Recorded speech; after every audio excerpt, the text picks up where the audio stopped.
gusenga everyday, gusenga buri munsi. Nusenga uzanesha, nunanigwa gusenga uzaneshwa. Senga.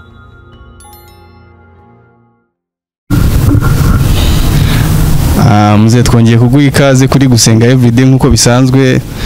Ndumva tugiye kongera gukomeza kuri za ngingo 13 twari twatangiye, udukomereza no ku ngingo ya kabiri, kuko ndibuka ko ubushize twari twatangiriye ku ngingo ya mbere, tugiye kujyana noneho ku ngingo ya kabiri muri za zindi 13.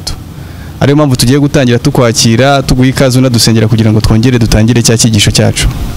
Imana turagushimiye, turaguhimbaje, uri kumwe natwe kuva twabaho kandi kuva kuremwa kw'isi wari ufite mu biganza byawe. Nandi zo mpamvu kuba tukiriho nuko wadukunze kandi ukaba udufiteho umugambi, cyane cyane kubw'amagambo yawe. Turi imbere yawe, tugiye gukomeza n'icyigisho cyacu nkuko bisanzwe. Ubane natwe kandi ukore ku mitima y'abera bari mu mpande zitandukanye, kugira ngo baba bakijijwe baba batarakira agakiza, ijambo ribagereho, abakijijwe ribahumurize kandi ribakomeze, abadakijijwe ribahindure, kugira ngo bose bazagere igihe binjira mu nzu yitiriwe izina ryawe, maze nuja gushikira itorero mu gihe gito uzasange bose biteguye mu izina rya Yesu. Amen. Turabashimiye abadukurikira kuri channel gusenga everyday nkuko bisanzwe. Twaganiriye ku ngingo imwe mu nyigisho ya eschatology, inyigisho zo kugaruka kwa Yesu. Yari igizwe n'ingingo 13. Twazivuze ubushize tuvuga Imana dusenga nibyo, ariko ijuru tuzajamo ribahe cyari gice cya mbere. Ijuru abera baharanira kuzajamo ribahe nico gice twa mbere twaganiriye. Igice cya kabiri turaganira ibyumweru 70 by'iminsi y'imperuka. Igice cya gatatu tuganire ku bimenyetso bigaragaza kugaruka kwa Yesu. Igice cya kane tuganire ku rupfu. Igice cya gatanu tuganire ku bihe byo hagati. Igice cya gatandatu tuganire noneho ku muzuko uwabera. Igice cya karindwi tuzavuga neza ku kuzamurwa kw'itorero. Noneho igice cya 8 tuvugiye ku murage wabera. Noneho itorero riri mu kirere. Igice cya 9 tuzavuga kuri antikristo no gukora kwe ku mugaragaro. Tuvuge noneho ku byago 7 biheruka. Igice noneho cya 10 tuganire ku ngoma y'imyaka 1000. 11 tuganire ku muzuko w'abanyabyaha ari wo muzuko wa kabiri. 12 tuganire noneho ku murage wabo, tubisoze tuvuga ku ngoma y'iteka ryose. Ibyo bicero uko ari 13 bitugaragariza kugaruka kwa Yesu. Tugeze ku ngingo ya kabiri vuga ngo ibyumweru 70. Twasoje tuvuga ku gice cya mbere ko ijuru duharanira kuzajamo atari ahantu ahubwo ari ukuntu. Tuvuga ko arizo mpamvu ijuru rya buri wese rigomba gutegurirwa mu mutima we. Rira jambo ryanditswe mu Migani igice cya 4 murongo wa 23 avuga ngo rinda umutima wawe kurusha ibindi byose birindwa, kuko ari iby'ubugingo bikomoka. Bigaragaza ko uzaja mu ijuru wese bizabikomotse mu mutima we. Nizo mpamvu urugendo rwo kuja mu ijuru atari amaguru ahubwo ari impinduka. Abantu benshi bavuga ngo ijuru agatumbira mu kirere, ariko impinduka iri mu mutima wawe niyo yemeza ko uri umwana w'Imana, kuri mu rugendo koko rwo kuja mu ijuru.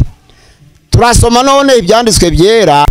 Danieli, umuhanuzi Danieli ibice 9 umurongo wa 24 kugeza 27 aratubwira ngo ibyumweru 70 bitegekewe ubwoko bwawe n'umurwa wera, kugira ngo ibicumuro bicibwe n'ibyaha bishire, no gukiranirwa gutangirwe impongano, haze gukiranuka kwiteka. Byerekanywe n'ibyahanuwe bifatanishije ikimenyetso, ahera cyane hasigwe amavuta.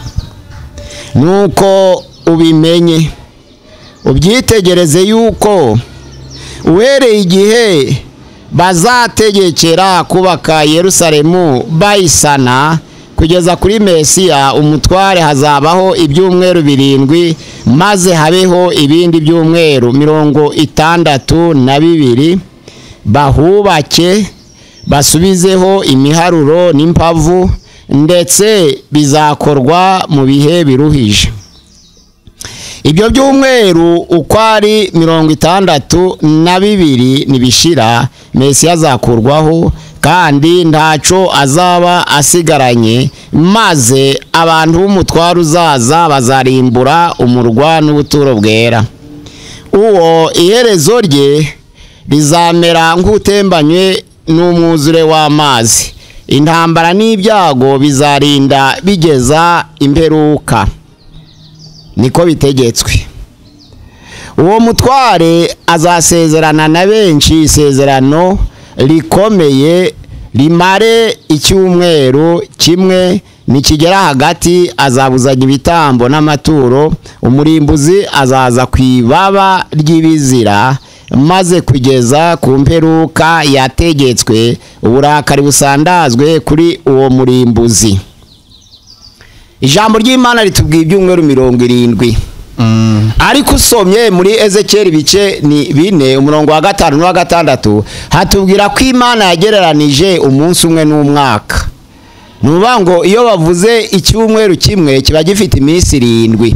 Iyo minsi 7 rero ikagereranya n'umwaka. Ariko hari naho muri Daniel 4:22 babivuze bavuga iby'ibihe, ntabwo bavuze ku minsi, bavuze ngo ibihe 7. Bavuga iby'umwami Nebukadineza ko azaja mu ishamba akarisha nk'inyamaswa akamara ibihe 7, bisobanura ngo kamara imyaka 7. Ni Imana yatanze ubusobanuro kuri icyo kintu. Noneho rero ahangaha kubera iki bavuga itegeko ryo kubaka umurwa Yerusalemu, bakavuga n'itegeko ryo kubaka urusengero. Ubundi Kuro yari umutegetsi ukomeye w'Abamedi n'Abaperesi, ariko Abakarudaya noneho rero bari barajanye bugwate, baranyaza ubwoko bw'Imana, Abayuda babajana i Babuloni. None itegeko ry'Uwiteka niryo ryasize Kuro amavuta, nkuko byanditswe muri Yesaya 45 umurongo wa 1 kugeza 5 bavango ibyo nibyo Uwiteka avuga by'umwami Kuro uwo yimikishije amavuta. Uw'Imana yatoranije nubwo yaba atari mu bwoko bwayo, Imana imwimikisha amavuta kugira ngo imufashe imuneshereza amahanga. Nebukadineza rero yaratoraje nk'umugaragu w'Imana. Imana Abisirayeli bayigobeye, Abayuda bagomeye Uwiteka. Imana itoranya Nebukadineza nk'umugaragu wayo kandi ari umunyamahanga. Irongera noneho ashize mu bubata ubwoko bw'Imana. Ijambo ry'Imana ravuga ngo yabashize mu bubata mu buryo bukabije, kuko Zakariya abivuga igice cya mbere umurongo wa 12 ngo Uwiteka yari yagize ngo Nebukadineza arabababaza buhoro, ariko arishungerezwa ngo abababaza cyane. Nizo mpamvu Imana yahisemo gutoranya Kuro umugaragu wayo ikamwimikisha amavuta kugira ngo imuneshereze amahanga. Noneho rero atere i Babuloni, asenye, akure mu maboko ya Nebukadineza ubwoko bwayo kugira ngo busubire i Yerusalemu. Niko byagenze.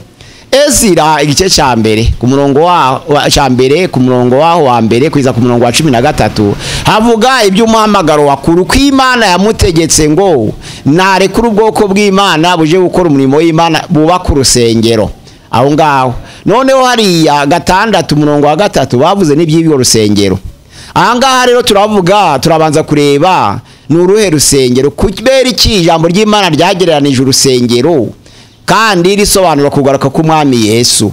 Nuko Kristo nawe Yesu muri Yohana igice cya 2 umurongo wa 19 kugeza 21 urusengero rwaje kuboneka ko ari umubiri wa Kristo. Avuga iby'urusengero, bamubwira ngo nabaretse kugenda bamwereka urusengero bubatse, bamwereka imfatiro zarwo, bagereka inkingi, bamwereka amabuye na fondasiyo. Yarababwiye ngo ibi byose munyeretse nta buye rizasigara rigeretse kurindi. Ariko Yesu avuga ngo nimusenyure urusengero nzarwubaka mu minsi 3. Ntabwo yavugaga urusengero rw'amabuye, ubwo yavugaga umubiri we. Niko ijambo ry'Imana rivuga.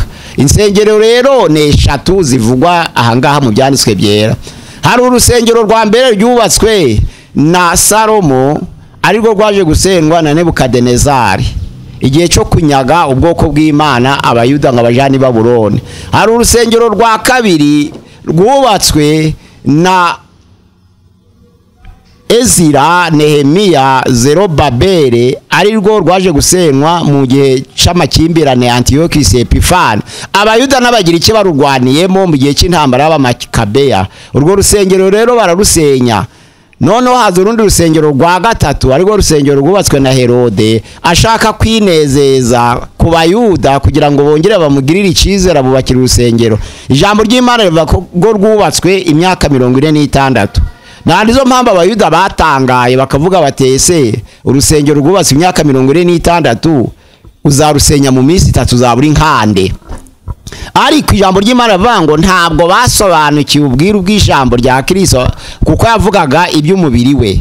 Urwa mbere rero rwubatswe imyaka 7 byanditswe mu bami ba mbere igice cya 6 ku murongo wa mbere n'uwa kabiri kugeza ku wa 38.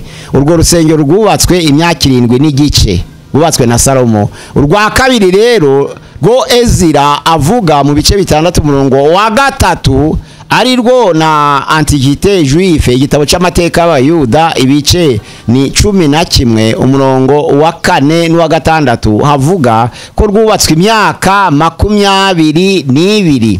Nubango Kuro yigabiza ubwami bw'abakarudaya yabutsinze mu nshuro zigira zitatu. Inshuro ya mbere Aziya nto yayifashe mu mwaka wa 547. Inshuro ya kabiri afata igice noneho cy'Ibabuloni muri 539. Igice cya gatatu agifata muri 525 arico gice cyo mu Egiputa. Ubwo bwami bwose bwayoborwaga na Nebukadinezari kugira ngo Kura bwiyegurire yari yategetswe n'Imana imuha amaboko imusiga amavuta imwambika imbaraga kugira ngo ashobozwe none hategeke ubwoko bw'Imana ngo busubire i Yerusalemu baje kubakira Uwiteka. Arababohora rero byanditswe muri Ezira igice cya mbere. Ijambo ry'Imana hano riravuga ngo ibyumweru 7 itegeko rimaze gutangwa ryo gusana Yerusalemu habanje ryo gusana urusengero aho ngaho muri 539, ariko hakurikiraho iryo gusana umurwa wa Yerusalemu wose no gukomeza impavo byabaye muri 457. Ubwo noneho byanditswe mu gitabo cy'ubusobanuro bw'ibyahishuwe na Danieli.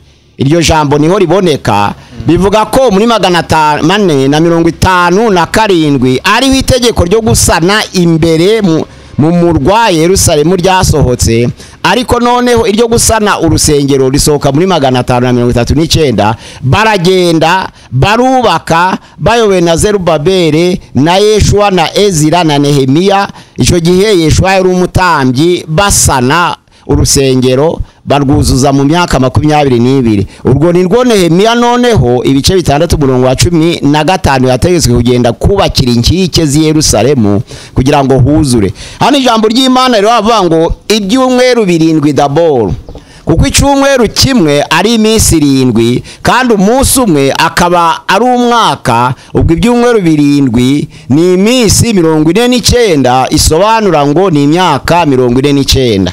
Ijambo ry'Imana riravuga ngo ibyumweru 70 bitegekewe nuvango kugeza igihe cyo kugaruka ku mwami Yesu do bitegekewe ubwoko bwawe n'umurwa wera. Ubwoko bw'Imana bavugaga n'Abayuda, umurwa wera ni Yerusalemu. Ubwo ibyumweru 7 imyaka 49. Ijambo ry'Imana riravuga ngo nuko ubibenye utangiriye igihe noneho basohoye itegeko ryo gusana umurwa hasize ibyumweru 7 harongera haza ibyumweru 62 bisobanura ngo yari imyaka 49. Bya byumweru 62 rero ukubye 7 buri cyumweru kigira imyaka 7 niyo akubye 762 gukuba 7 biba 434.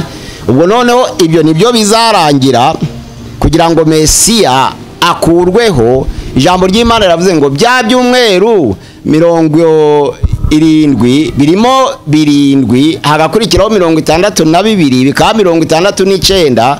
Wabyongeranya noneho imyaka 49 kongeraho imyaka 434 bikaba imyaka 483. Ubwo rero utangiriye igihe bategetse gusana umurwa w'imbere muri 457 ugafata 483 ugakuramo 457 arasigara 26. ubwo noneho ni 26 nyuma ya Yesu nibwo Yesu yaje mu isi arabatizwa na Yohana umubatiza.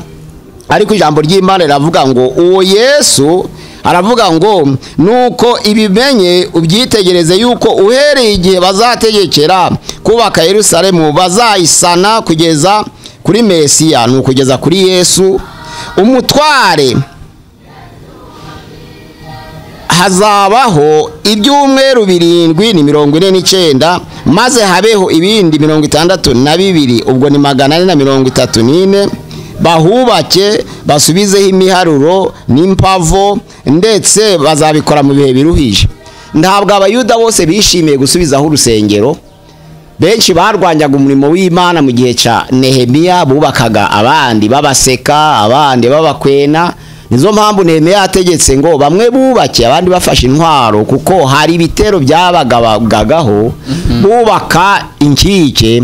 Ariko ijambo ry'Imana riravuga ngo mu minsi 50 inkike ziruzura, umurimo uruzura. Ababarwanyaga barimo Sanibalati na Tobiya na Goshe w'Umwarabu baramwara.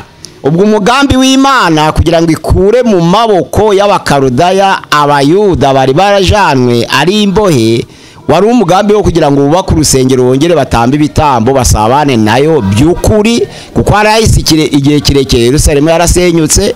Ariko hano aravuga ngo nibigera kuri Mesiya azakurwaho, kuko azagambanirwa nyine n'abayuda kandi ntaca azabasigaranye. Ntabwo Yesu yabambwe ku bushake bwe, ntabwo ari we kubambwa, ahubwo ibyaha byacu n'imbabazi ze yemeye kwikorera ibyaha byacu kugira ngo abambwe ku bwacu. Ntaca azabasigaranye, bisobanura ngo kubambwa kwe nubwo azaba kuwe mu isi ntabwo kuzaba kumuturutseho, ahubwo kuzaba guturutse ku byaha byacu, ko umugambi ari ukugira ngo yikorere ibyaha by'abari mu isi babone ubugingo buhoraho. Noneho umutware uzaza ahangaha Yesu amaze kujya mu ijuru, umutware witwa Titusi, nukuvuga ngo Vespasiye, uturutse kuri Kaisari Auguste ugakurikizaho Kaisari Tiberio, Kaisari Kayigura, Kaisari Claude, Kaisari Nero, Kaisari Gariba, Kaisari Otto Vitelius. Mu mwaka wa 69 nyuma ya Yesu, Otto Vitelius amaze gupfa, amaze umwaka umwe haje kwima witwa Vespasiye. Uwo Vespasiye rero muri 69 yatwaye imyaka 10 yageza muri 79, niwe wari se wa Titus. Ubwo ari Kaisari umwami w'abami w'i Roma, Titus umuhungu we yari umukuru w'ingabo za Roma. Ubwo barabyumvikana. Titus abwira se ati kugira ngo abakristo bazashire ku isi biroroshe cyane, abishwe bose bazira ubutumwa bwiza bakomoka i Yerusalemu. None kwica abakristo ntabwo byamara itorero kandi aho bakomoka hubatse, ahubwo ndaguha ingamba zo kugira ngo abakristo bashire ku isi n'ugutwika Yerusalemu. Niho umugambi wabaye. Cyari igihe cy'umwami Kaisari Vespasiye, ariwe Kaisari w'Iroma, umuhungu wari umukuru w'ingabo. Babyumvikanaho, baraza bagota umurwa w'i Yerusalemu, barica baratwika bararangiza. Nibyo byumvikanye ngo umurwa wa Yerusalemu wasenyutse, mu mugambi wo kuvuga ngo nibakenera bavuga butumwa bazabura handi haturuka, kuko aha wategurirwaga ni Yerusalemu gusa. Bizaba birangiye, ivuga butumwa rizaba rihagaze. Ico ubwami bw'i Roma bwifuza nuko itorero ritabaho, kizaba gishitse rero kizaba kibonetse. Ariko ijambo ry'Imana riravuze ngo uwo mutware uzaza azarimbura umurwa wera n'ubuturo bwera, kuko ariho batambiraga ibitambo by'Uwiteka Yerusalemu. Nuvuga iyo bashaka gutambira Uwiteka ni Yerusalemu. Ariko we azarimbura ubuturo bwera, azarimbura umurwa wera, azasenya urusengero, asenye na ville ya Yerusalemu. Ariko ngo iherezo rye rizaba nk'utembanwe n'umwuzure w'amazi. Bisobanura ngo nubwo azakora ibikomeye mu gihe gito, ariko nawe ntabwo azarama. Yasimbuye se muri 79 amara imyaka 3 gusa, atwara 79, 80, 81 arapfa. Aza gusimburwa na Domisiyani ubwo ingoma ye ibirahirimye abatebajwe n'umwuzure w'amazi. Mesiya rero yari amaze kubambwa, amaze kuzuka mu kinyejana ca mbere, yari afite imyaka 30 atangira umurimo mu isi, ariko aja mu ijuru afite imyaka 33. Bisobanura ngo yari yaravutse mbere b'ikinyejana cya mbere, ariko aza kujya mu ijuru afite imyaka 33. Ico gihe rero afite imyaka 33 hari ku mutware witwa Tiberio. Ubwo Titus yaje gusenya Yerusalemu afatanije na se mu mwaka wa 70. Yesu yari yaragiye mu ijuru. Ubwo ariko Yerusalemu nuko yasibanganye birarangira kugeza na n'uyu munsi Yerusalemu yarubatswe, ariko urusengero ntabwo rurasubiraho, kuko abo bana bose abayuda ari bakomoka kuri Sara kwa Isaka, Isirayeli yose yakomoka kwa Isaka, ariko abarabu bakomoka kwa Ishimayeli ariwe mwana wa Hagari, na Midiyani, abamediyani bose bakomoka kuri Mediyani, abana ba Ketura. Aburahamu yari afite abagore batatu, yagize Hagari nyina wa Ishimayeli, agira Sara nyina wa Isaka, agira na Ketura nyina wa Mediyani. Byanditswe mu Itangiriro 25. Abo bose umurima warazwe Aburahamu igihe Imana yamuhamagaraga ngo haguruka uve mu gihugu cy'iwanyu uje mu gihugu nzagutegeka, cari ci Kanane, yari Palestine y'isi. Ni Palestine. Abayuda rero bayifite uburenganzira ko bakomoka kuri Isaka akabura Aburahamu, abarabu bayifite uburenganzira ko bakomoka kuri Ishimayeli akabarua Hagari umugore wa Aburahamu nawe. Noneho n'abamediyani na abana ba Ketura bakaba bakomoka kuri uwo mugore wa gatatu wa Aburahamu, nabo bakaba bafite urari ku murima wa se Palestine. Ubwo na amoko atatu ahanganye na n'uyu munsi, ariko abafite imbaraga na abayuda n'abarabu. Abamediyani basa naho batiriwe barabitekerezaho, wenda hari imyindi myuga bakora, ariko bose umurima ni wa Aburahamu. Ni intambara zikomoka kugeza uyu munsi wa none. Pastor dusubiremo aho hantu Palestina, Israeli. Oya, Palestine, Israeli yo ni inkambi ubundi. Ni inkambi. Israeli rubango mu 1897 habaye ikintu citwa hari amaze kuba genocide y'abayuda mu Budage. Abayuda bari gusenyerwa arico gihe muri 70 batataniye mu bihugu byose bitandukanye, ariko iterambere ryabo cyangwa se ishari ry'Abadage babona ko wenda bari gutera imbere mu gihugu cyabo, nibo babanje kubica. Amahanga rero araterana kuri ico kibazo, aravuga ati kugira ngo n'abatuye mu bindi bihugu icyo kibazo kitazabuka bakicwa, kandi bafite igihugu cyabo bakomokaho, ahubwo habitegeko ribatahura ku mugaragaro aho bari ho tahura Bisrael batahura aho batataniye hose mu isi yose. Wanze gutahuka nta kibazo, ariko ryari itegeko ryeme ngo aho bahungiye hose batahuke. Ubwo rero baravuga bati ubwo Palestine yubatswe n'abarabu, nabo bagiye kubaka umusigiti aho urusengero rwabaga, bitewe nuko nabo bari bafite ishari ko abayuda bagira urusengero badafite ahantu. Ubwo rero muri 622 niho za karavane z'abisilamu zavutse, kuko Mahome yavutse muri 570. Noneho 622 muvema yabo bava Imaka bimukira Medini. Noneho 632 arapfa. Amaze gupfa rero yari amaze kugira abantu bamugana babayoboke, kandi bavuga kuri ico kibazo ca Palestine, nibwo bahagurukanye ingoga kuva muri 638 bari batangiye gusiza. Ese Pastor tugendeye kuri ayo mateka ari abisilamu muri ku mwana kuri Ishimayeli na Nuza na Isaka kuri Sara bakomoka kuri Aburahamu, bakomoka kuri abana be. None ntabwo ari abisilamu, ahubwo ni abarabu. Nuvuga ngo Islamu ni idini, ubwoko ni abarabu nibo bakomoka. Ni ukuvuga bagiye bavangavanze n'ubundi mu Bisirayeli n'ubundi hagiye harimo abisilamu. Oya, ndi kuvuga hari umwisirayeli waba umwisilamu, hari n'umumerika Amerika b'abisilamu, hari n'abafaransa b'abisilamu. Birabyihebese byateraga igihe muri babagore batatu Aburahamu. Ntago wavuga ngo rukuru no mugore ni wabyaye umwana ukomokaho. Oya, bibyo biratandukanye. Nukuvuga ngo idini ritandukanye n'ubwoko. Nuvuga ngo Isaka yari umwana wande wa Sara, abyara noneho Yakobo niwe Isirayeli yose. none Isirayeli yose irimo abayuda n'indi miryango. Noneho kuko Aburahamu yabyaye Ishimayeli imbere ku itegeko rya Sara amubwiye ngo nacure Hagari umuja we, aramucura mu byaro Ishimayeli, niwe baje kwangaza aza kuzakomokaho noneho n'ibihugu by'Abarabu muri ubwo buryo. Ari naho haturuka se bwabo hanuzi njya numva bavuga ngo ubwo ngo ntago Yesu azagaruka Abisirayeli batari basubira niba ari mu bataratahuka. Baratahutse gutahuka, baratahutse mu 1897 amahanga yose yarateranye nyuma y'iyo genocide. None ubu baki kintu citwa mouvement sioniste, kuvuga ngo gutahuka kwemewe kw'abayuda b'Isiyoni nyine baje mu gihugu cyabo ko gihari. Ariko kuko Abarabu bari barubatse urusengero nk'Abisilamu nabo nk'idini ryabo, kuko n'abayuda nabo kuvuga ngo basubire i Yerusalemu baje kubaka urusengero ni murimo w'Imana. Ariko n'Abarabu nabo bati natwe dukorera Imana mu izina rya Ishimayeli. Noneho rero kuko Mahoma ariwe muhanuzi natwe turahashira musigiti, kuko Titus yari yararuranduye n'imfatiro n'amabuye na fondation hasigariraho. Ubwo nyuma y'iyo myaka yose urusengero rumaze gusenywa rwa Yerusalemu niho baje barahasiza bashira umusigiti. Ubwo noneho rero abamidiyani bo baketura ntibarwana, baricecekeye basa n'abicecekeye ariko ntabwo bazi ibyo babitse.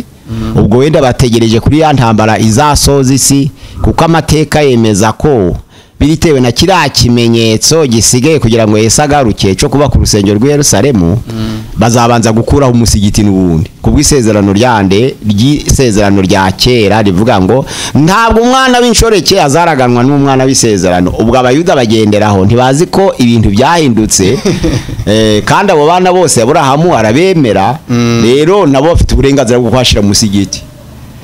Ariko none abazagira imbaraga nibo bazahasigara. Ubwo nico gitegerejwe, ubwo ico kimenyetso kubera kitaraba ntituramenya icyerekezo. Abayuda rero bageze Yerusalemu batahutse babaha inkambi ariko mu gihugu ca Palestine. Ubwo none ico gihugu ca Palestine bashizemo iyo nkambi ya Isirayeli niyo yaje kuba Isirayeli, ariko muri Palestine barwana buri munsi. Ariko ko basanze Yerusalemu irimo Abarabu baravanze, baraje babaha inkambi bo barakorana barivanga, ariko urusengero ntirwongera kubakwa. Umusigiti ni uhari kugeza uyu munsi wa none. Ubwo ikizere cy'abayuda ngo bazakuraho umusigiti basubize urusengero kibi kimenyetso cyo kugaruka kwa Yesu. Ariko kuko abayuda bashaka urusengero batemera Yesu, bo ntibemera kugaruka kwa Yesu. Ahubwo abemera Yesu ntibemera urwo rusengero. Nubwo abemera Yesu nabavuye muri Judaisme bakaba bakristo, ubwo rero ntibemera urwo rusengero, ahubwo bemera Yesu.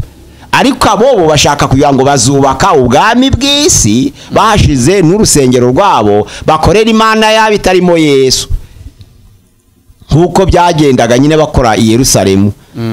Harandi mahanga yose menshi, kandi buri mahanga yagiraga ubwoko bwa Imana yabo.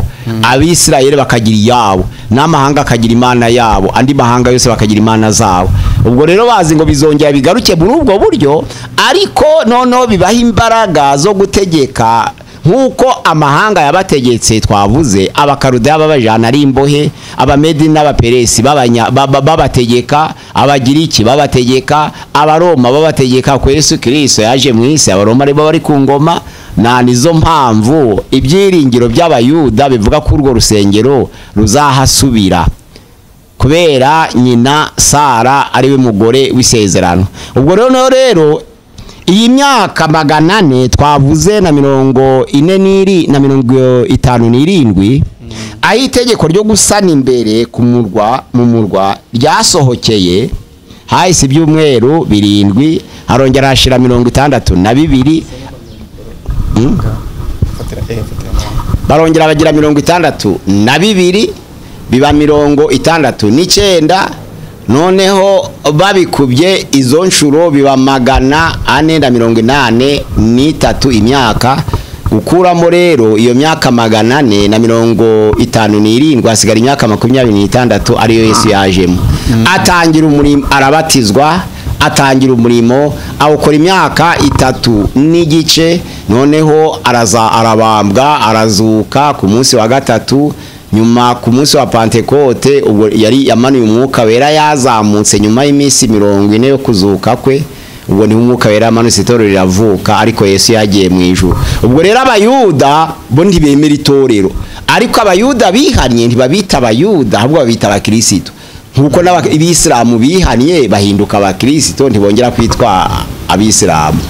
Judaisme ni idini niho bishingiye, idini ry'abayuda ryakorera Yerusalemu kugeza na magingo nayo. None abanga haravuga ngo umutwaro uzaza azakuraho ubuturo bwera, ariko hano ahubwo iyo muri Danieli ibice 9 umurongo wa 26 ibyo by'umweru uko ari 62 nibishira Mesiya azakurwaho. Nirwo rupfu rwa Yesu twari tumaze kuvuga no kuzuka we, kandi ntaco azaba asigaranye, azaba azize ibicumuro by'abantu, maze abantu b'umutwaro uzaza nibo Baroma aribo bategekwa na Titus baje bagasenya Yerusalemu bakayikuraho.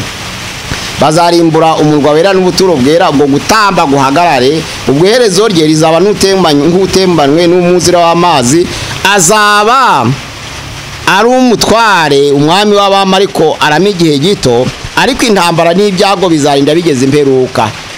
Twakomeza none numva imvura irimo kugenda igabanuka. Anga twari tuvuze ngo ibyago bizarinda bigeza imperuka, niko bitegetswe. Bisobanura ko nyuma yo gukugwa kwa Yesu mu isi no gusenya umurwa wera no guhagarika ubuturo bw'Uwiteka, habaye ibyago bihoraho, kuko abanyetoro ntabwo bigeze bagira umutekano, kandi ryari isezerano rya Yesu Kristo ari kumwe n'abigishwa. Yaravuze ngo niba batoteza bakababeshera ibibi byinshi, muzanezerwe, kuko niko batoteje n'abahanuzi bababanjirije Yesu abategura ko batazagira amahoro Yesu ataragaruka mu bwiza bwe. Nukuvuga ngo Yesu amaze gukurwa mu isi, abigishwa bageze ikirenge muce nabo baratotejwe baricwa, ngo kugeza igihe Yesu azagarukira bazaba itorero ritizigera rigira umutekano na hato riri mu isi.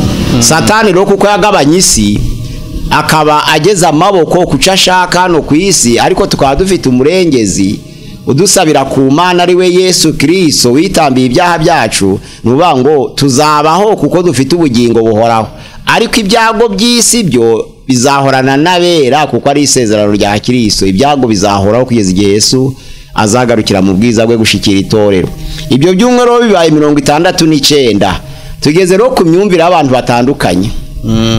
Hariya kuri bya by'umwero 69 icumweru ca 40 benshi nk'abantu bamwe bitwa abapose benariste bavuga ko uriya mutwaro uzaza, uyu mutware uzaza, aravuga ngo uwo mutwaro uzaza azasezerana na benshi. Ku murongo wa 27 bavuga ko ari Yesu, kuko Yesu amaze kuza mu isi yasize intumwa zibwiriza ubutumwa bwiza, abantu barihana, baze kwihana baba bayoboke be, asezerana nabo. Rero isezerano risha aryo bita Nouveau Testament, ariho mu Baheburayo ibice 10 umurongo wa 5 havuga ngo ibitambo n'amaturo ntiwabishatse, ahubwo wanyiteguriye umubiri. Nizo mpamvu mvuga nti ndaje, mpera ko ndavuga ati ndaje. Mu muzingo w'igitabo niko byanditswe, zamwe no gukora ibyo ushaka. Nukuvuga ngo Yesu amaze kuza, ubundi ubutambyi bw'Abalewi bwarahagaze. Bwarahagaze kuko batambiraga mu rusengero, ariko Yesu amaze kuvuga ko urusengero ari we, ubutambyi bw'Abalewi burakomeza kubatemera Yesu, ariko kubamwemera burahagarara. Pastor ahantu hasobanure neza. Yego. Nukuvuga ngo ubutambyi bw'Abalewi babagaho n'ubundi bitewe n'amaturo babaga bahawe, kuko nta mugabane wundi bari bafite. Bari barasinye ko nta mugabane gakondo. Ibahingaga nta kintu bakoraga kuko barabatambye. Byahise birangira abatemera Yesu nibo abatemera Yesu bo bagakora ugakomeza gukora iyo mihango, kuko idini rya Judaisme n'ubu rirahari. Ryubahiriza iyo mihango yabo y'Abayuda Yesu atemera. Ariko abemeye Yesu ibitambo n'amaturo byavuyeho. Urusengero none ruhinduka umubiri wa Kristo Yesu. Ubwo niko abapose benariste babivuga. Ndagiye kuvuga uburyo abantu babyumva mu buryo butandukanye.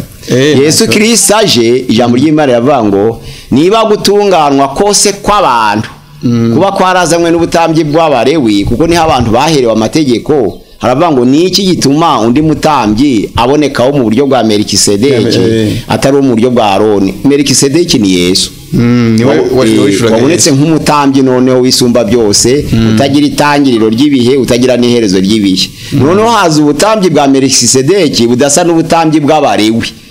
Ubwo rero abarewi bajaga mu rusengero bagatamba bohereje umutambyi mukuru, ariko Yesu amaze kuzuka we mu ruhande rwe kwitorera umwenda ukingirije ahera watabutsemo kabiri kugira ngo abantu bose bashaka kugera ku Mana be kongera kunyura ku mutambyi. Ahubwo bisa babwira Imana aho bari hose kuko buri wese ahindutse umutambyi mu itorero.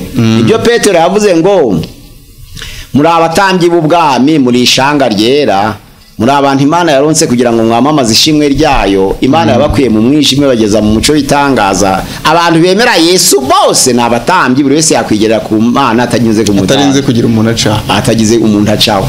Bityo gihe umwenda ukingirije ahera watabutsemo kabiri kugira ngo hategurwe buri wese yigerereyo.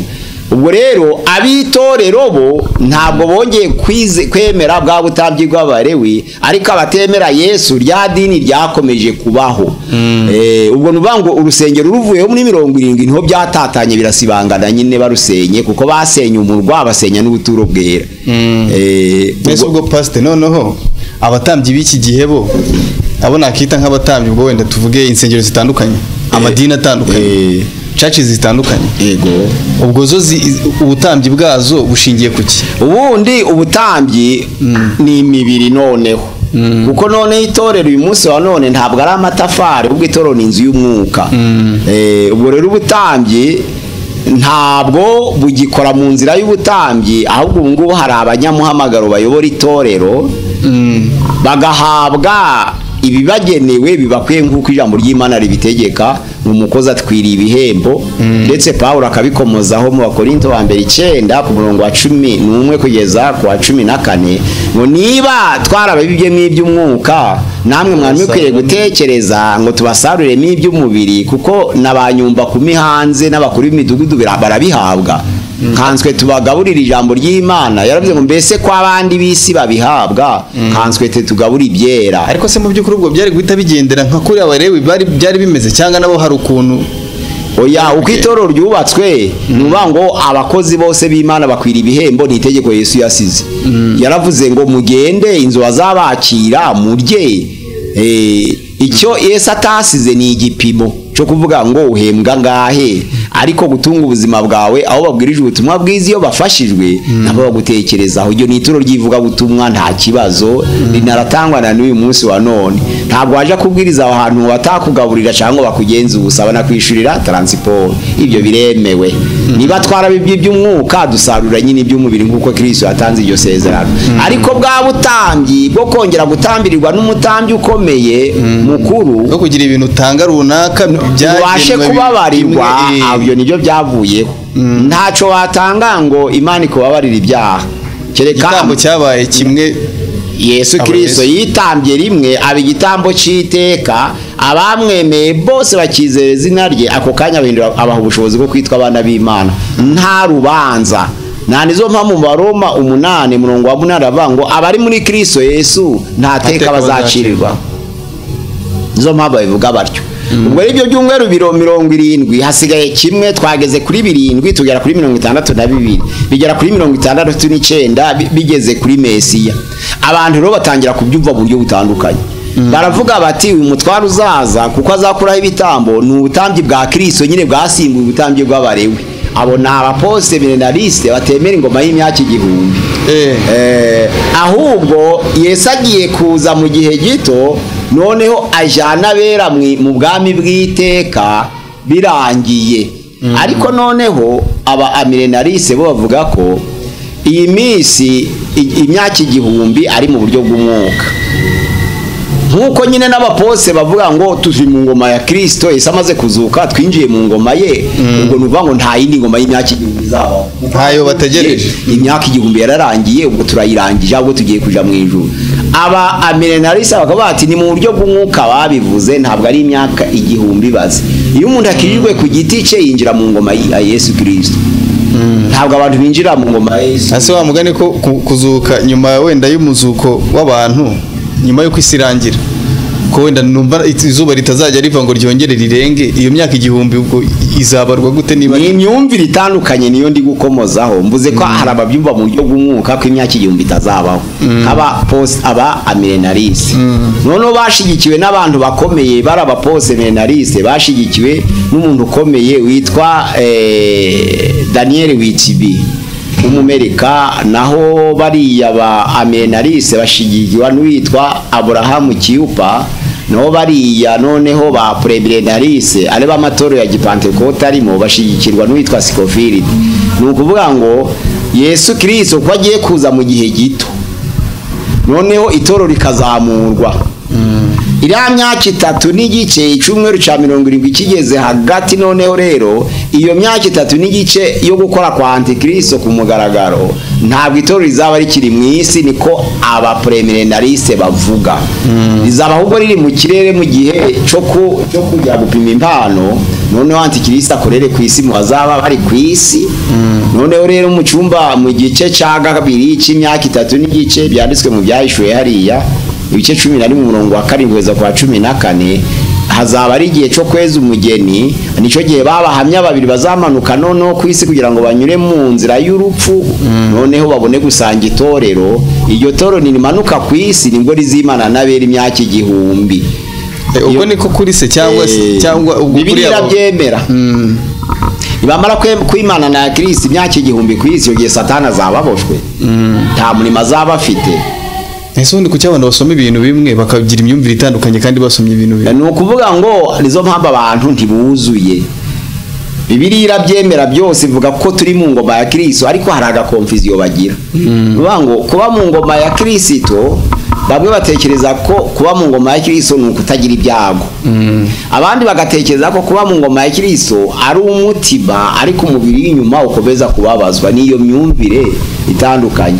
Ni nkuko wakwigisha umunsi wa none hari amatora avuga ngo iyo ufite ibyago nukuvuga ngo hari ibyaha wahishe utatuye biri kuguteza ibyo byago none tekereza wihane tukuderivure ndetse nitumara kubukora deliverance ibyago byose birakuvaho asigaye ico wifuza cyose kikugereho hari abigisha ubwo ibyago bikaba bizanwa n'ibyaha uwo wakoze. Okay, yo ni imyumvire.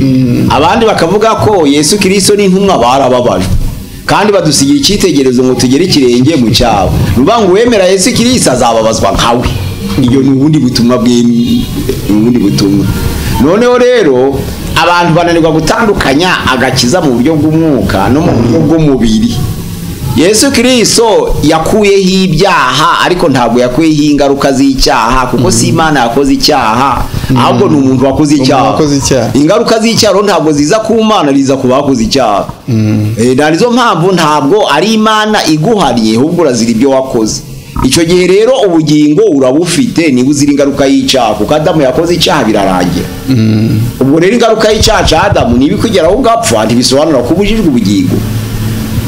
Kuko abapfiriye muri Yesu Kristo bazazuka bazukira ubugingo buhoraho niko byanditswe muri Daniel igice cya 12 umurongo waho wa mbere n'uwa kabiri n'uwa gatatu baravuga ngo bamwe bazazukira gucirwaho iteka no gusuzugurwa iteka ryose abandi bazazukira ubugingo buhoraho. Ubwo ni ukuvuga ngo uri muri Yesu Kristo rishatuma adapfa rishatuma adasonza rishatuma atarwara.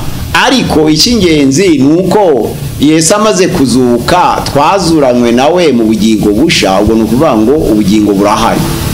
Abantu rero bakumva ko umuntu uri muri Yesu atahura n'ibyo uko Yesu abirusha gukomera oya abakristo bazakena banabirukane mu mazu apagani bayubake bayasohoze kuko nawe ari wo mugabane wabo. None se bo babona iki? Ni nkuko bidagambaniye Yesu aziko n'ubundi afite ubushobozi bwo kuza kwikiza. Yego ariko Yuda we noneho igihe cyo kugambanira Yesu yaramuzi mu bushobozi nyine bwo kuba atashobora no kwicwa. Aza gutangazwa nuko Yesu wari umugambi w'Imana kugira ngo aze gucungura abari mu isi. Ubwo biza kumukoraho nyine. Ariko umuntu umwe za Yesu nta numwe wigeze apfa neza ngo bigaragare ko abazirizera Yesu bazagira amahoro ku isi. Kuko Satana amaze kwigabana nyine abamwizeye bose bazahura nayo makuba kuko atabishimira. Petero aravuze ngo abona abanyamahanga bitwa abimukira n'abasuhuke hano ku isi. Iri umunyamahanga rero ntugira za duruwa zose. Ni ukuvuga ngo umukristo hano ku isi ni umunyamahanga, ntaho yagira za duruwa zose kandi satani yarazigabanye. Ahubwo umupagani ku isi niwe wagira za duruwa zose, ko yakwica akabishobora, yakwiba akabishobora, ariko umukristo utashobora kwica nuko atari iwawe nyine.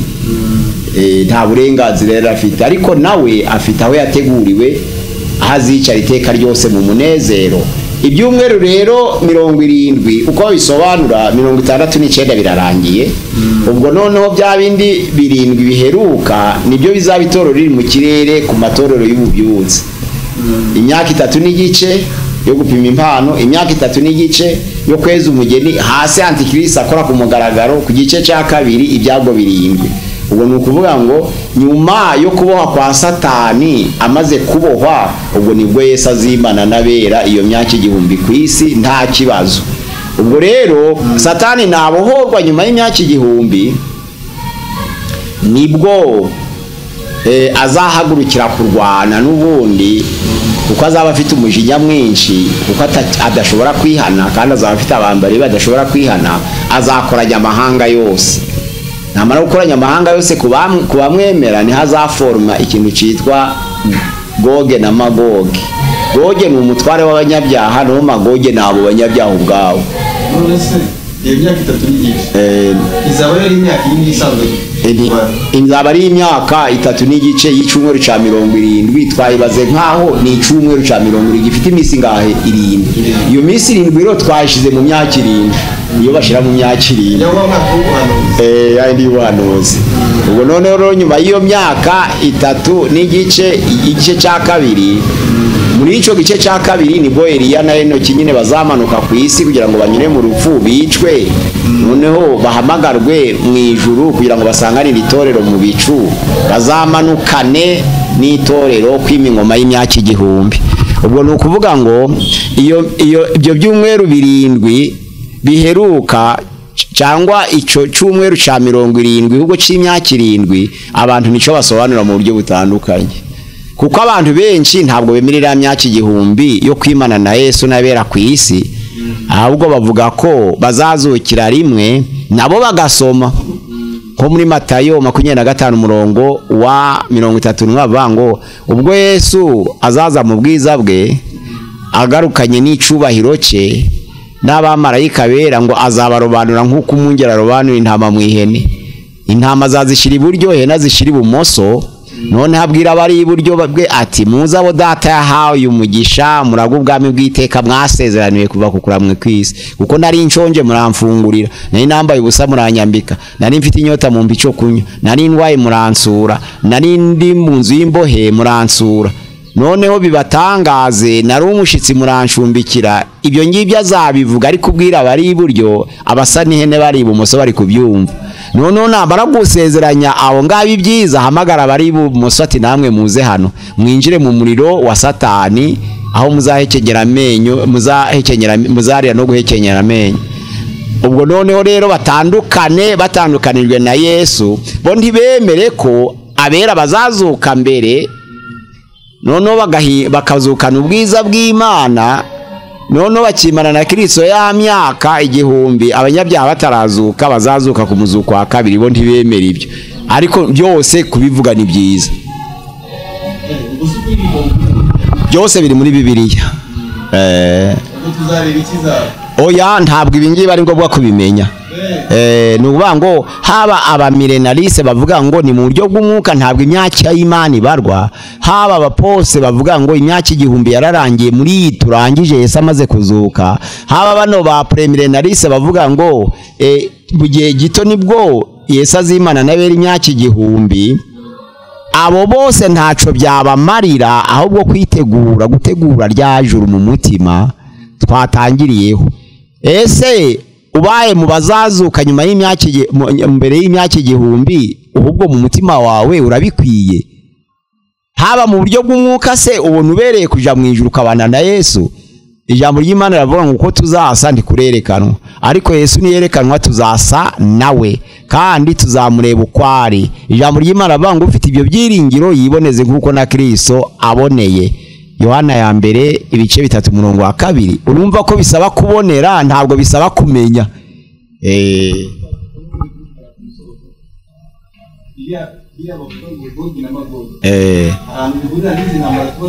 Oya.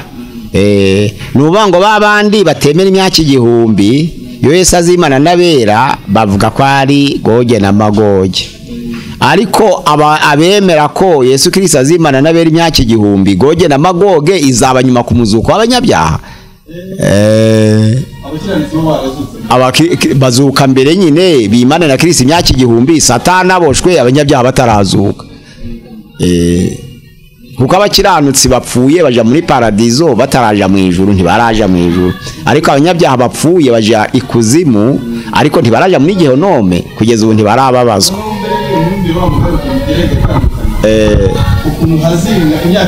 Ego ego oya, bamwe bavuga ko ku gice cya kabiri cy'imyaka 7 ariyo myaka 3 n'igice ku byago 7 bizabamara. Isi zabiraho, ariko Yesu ari kumwe n'abera, nukuvuga ngo za ntumbi zizarangira kwicwa mu byahishwe 11 bazarambarara. Noneho rero ku isi bashire ya myaka 1000 Yesu ari kumwe n'abera, abanyabyaha bazaba barashize muri ya myaka 7 hubwo itorero riri mu kirere. Oya, wenda azaba ariyo ngiyo Yesu Kristo ari kumwe nayo, ariko kuko afite ubushobozi bwo none se Yesu ritiri kumwe, Yesu turi kumureba, Yesu azaba yiriho. Azaba yiriho nkuko niya yiriho uyu munsi wa none, ariko tukaba ari kumureba. Ni muri ubwo buryo Yesu ntajya atandukana n'isi, ahorana n'abera iteka ryose, ariko kumureba bisagira ngo ubanze waje mu ihushurirwa, ugira ibihe byiza, ugire kwerekwa, none hakwiyereke mu ishusho igaragara. Naho ubundi Yesu Kristo ntava mu bantu.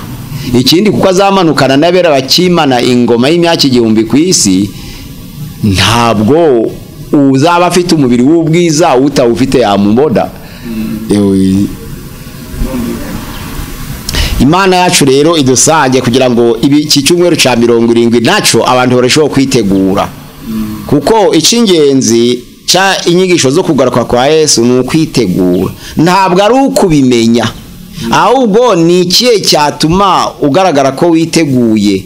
Nabyo tuzabibona nyuma y'izi nyigisho, ariko kwitegura, waba ubizi waba utabizi, abantu bigishwe kumenya icyaha. Ubwo rero cyatumye mvuga ngo dutegure umutima nk'ubwami bw'Imana, nk'aho ijuru riri, nuko ariho hategurirwa n'ubugingo. Ufite umutima muzima afite n'ubugingo buhoraho. Imana yacu idufashe kandi ikomeze abari mu rugendo, kugira ngo Yesu nagaruka aje gushikira itorero he kuzagira n'umucikanirwa, kuko ijambo ry'Imana rivuga ngo ntabwo Imana yatindiye isezerano ryayo, ahubwo irategereza kugira ngo abantu bose bihane, kugira ngo bazabone ubugingo buhoraho. Imana idukomeze kandi dufashe mu izina rya Yesu.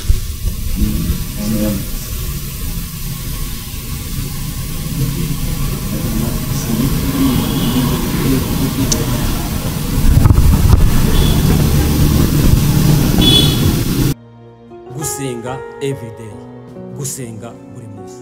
Nusenga uzanesha, nunanigwa gusenga uzaneshwa. Senga.